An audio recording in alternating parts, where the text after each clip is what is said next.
welcome back to the Sons of Montezuma Film Room. It's MatteoSanDiego, and once again, I'm joined with our resident head coach here, Coach C, Coach Carrasco. Welcome back. Good to be back. Good to be back, and good to come back after a big San Diego State win. Tough game. It was a tough game. Like I said in the podcast this week, don't ask me how we did it, but we pulled out the victory 19-13 in double overtime. The Aztecs beat the Spartans, get their revenge from last year. And we went through last week some film of last year's game. And, you know, we weren't sure how the Spartans defense was going to come out. They came out really tough this game and gave the Aztecs offense all kinds of fits. So the Aztecs climb up to number 22 and 21 in both polls. And now they get to travel to high altitude and face an Air Force team that's also 6-1 and just outside of the top 25 ranking. So not going to get any easier. The season's definitely not going to get any easier. So what kind of clips are we going to look at today? And are we looking back? Are we looking forward? Or what are we doing today, Coach? We're going to do a little bit of both. And the key is that tough ball game that you're coming off. You just beat the defending Mountain West champions in their park, and that's always big. And San Jose State, they're a different program. They're not the old Spartans. So it's a good win. It was a slugfest, no doubt. If you love defense, it was a great game to get your popcorn and just enjoy defensive football at its finest. If you're a big offensive guy and you like the fireworks and all that stuff, that was a game you just had your face in your hands and all that, just like, what in the world am I watching?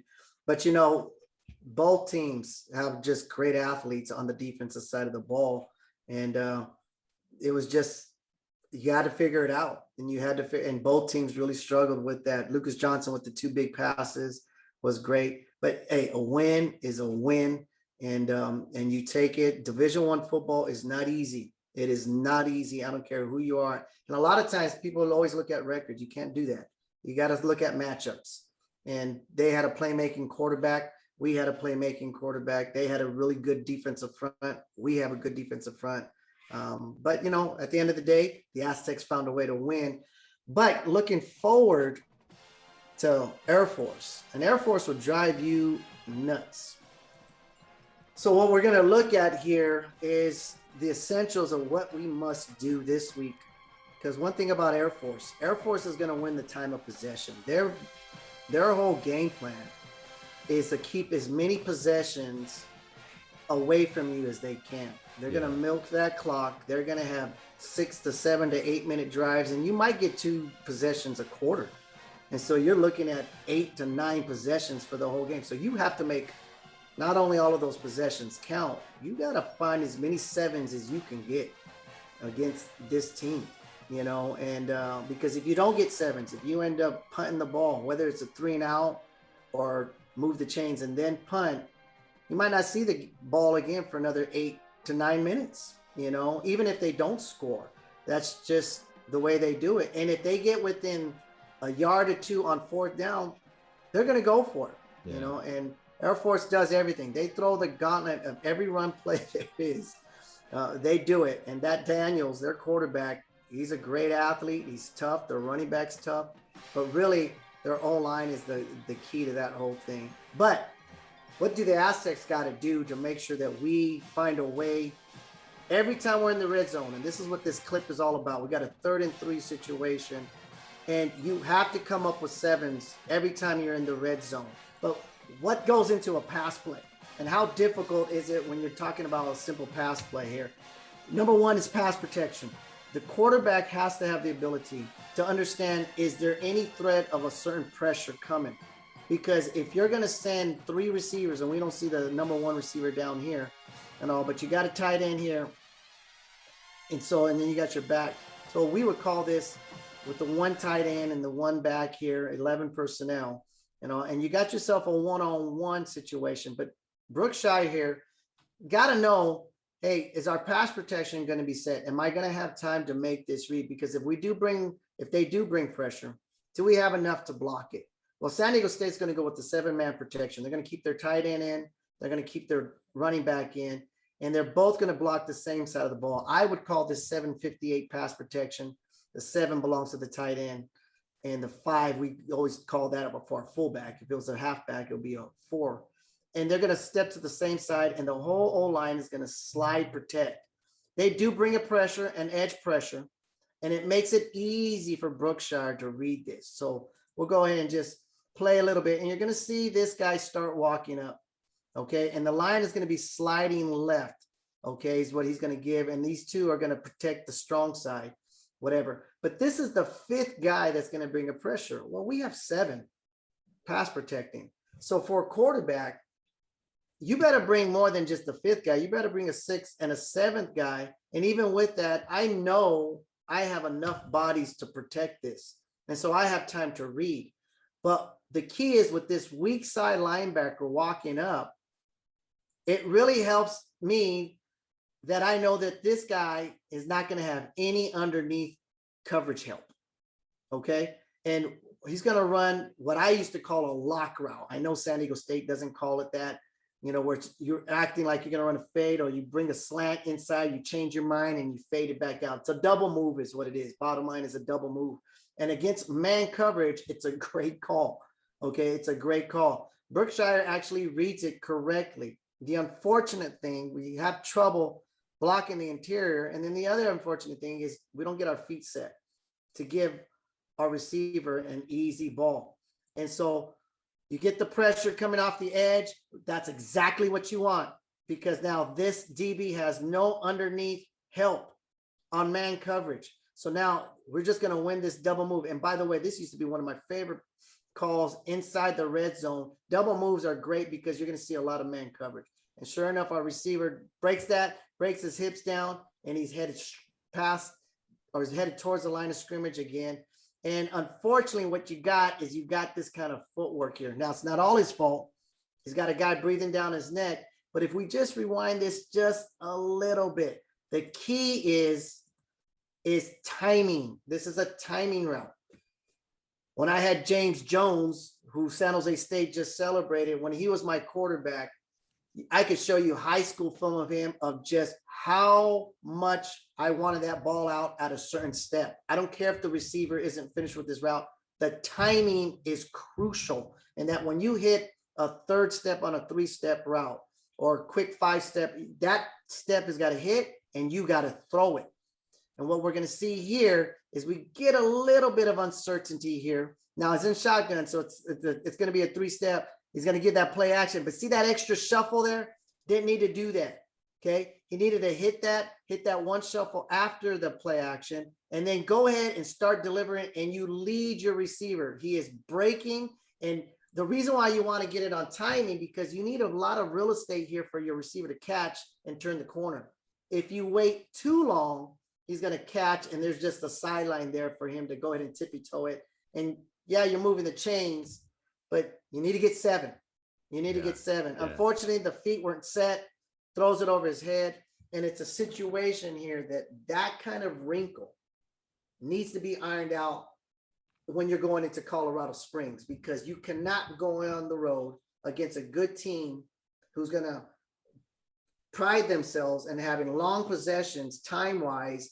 And when you get the ball, you come up with the field goal rather than 7 points. Yeah. And so that passing game, the red zone passing game, little things like that, open receiver, you know, offensive line had a little bit of an issue, but again, it was the timing of it.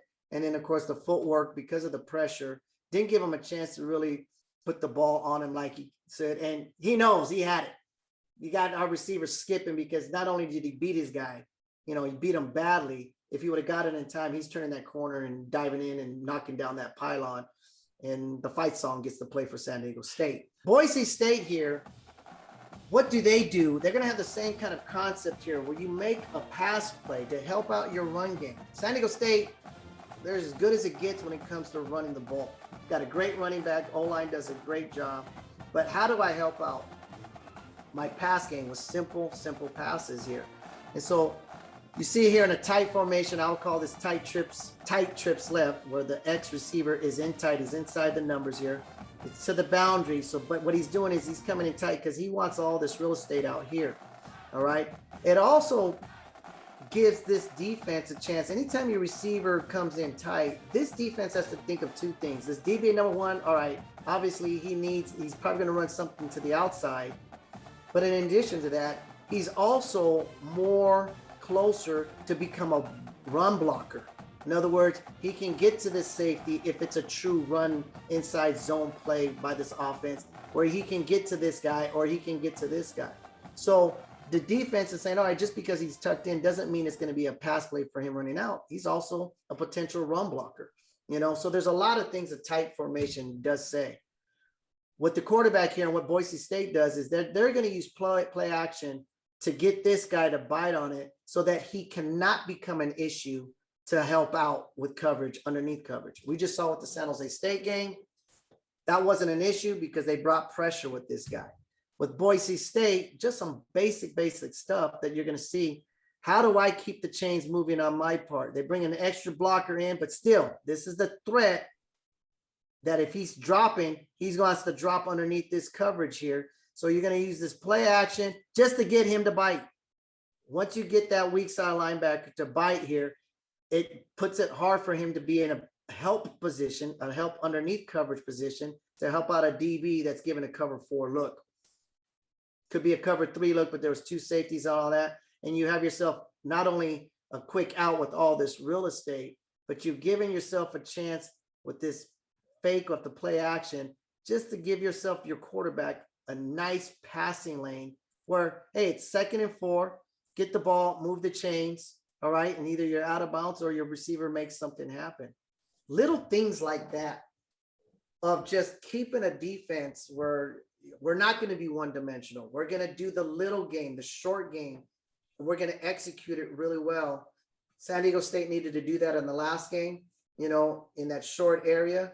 You saw it against man coverage. Here you saw something short against a zone coverage. In both instances, you're in a position where you have to be one where you're manipulating that underneath coverage. Because San Diego State runs the ball so well, defenses are going to honor play actions.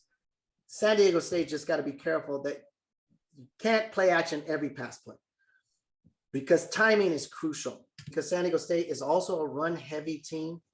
This is going to be a fast football game. And so that aspect of it, just, all right, if we can do our job defensively like we've done historically, can't put our hat on that, but, learn from that and make sure that we continue that trend. And if we can continue that trend, San Diego State, and even if they don't pass the ball, at a high level, if you run the ball at a high level, point is this: if you're getting to the promised land, who cares how you do it? Get to the promised land, keep that pressure on them, put Daniels in a position, and he's a great athlete, that quarterback there for Air Force. Yeah. But put him in a position where he's having to face a lot of 3rd and longs more than what he's used to, and they popped a couple on Boise State with some nice passes, but there was, it's not their comfort zone. It really isn't. And then the quarterback for San Diego State, be a playmaker, and don't, if nothing's there, then you find a way to move the chains and anything to keep the offense on the field, do it, give that defense as much rest so that they can do their thing and get that ball back for you. Hopefully they can create some short fields. And then more than anything else that we can't forget as Aztec fans, special teams has got a massive role in this game. Not that they don't ever in any other games, but when possessions are going to be so vital, boy, getting a big kickoff return, getting a big punt return, maybe even getting a score on one of them where you can steal some points off of special teams because you did your job better than they did, or just create such a short field for our boys on the offensive side of the ball. Got to win the special teams game as well. So this is a great game for San Diego State to see what kind of metal this 2021 Aztec team is made out of. I'm glad it is on the road because it's going to say a lot about this Aztec team. Well, you never like to punt, but the Aztecs are featuring a potential All-American punter and kicker, but his punts, MatteoSanDiego, has been nails this year. Last week against San Jose, a 85-yard punt in his own kicking out of his own end zone, just completely flipped the field. So it'll be interesting to see what he could do at elevation there in Colorado. Of course, like I say, you don't ever want to punt, but if you do, it's good to have that weapon. Okay, so the game is at 4 o'clock on CBS Sports Network. You can also listen to it on Extra Sports 1360 AM if you're in the San Diego area. And yeah, it's not going to be easy. Air Force 6-1, Aztecs 6-0. So I believe Coastal Carolina just lost last night. So they're one of the top G5 ranked teams to go down. So regardless of what happens in this game, it's going to be real interesting to see what the end results are and the collateral damage.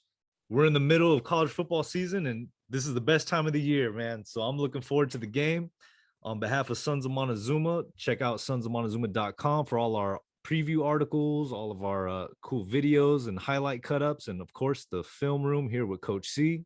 Coach, thanks again for your time, and hopefully we'll be back next week with another Aztecs victory. Can't wait. Go Aztecs.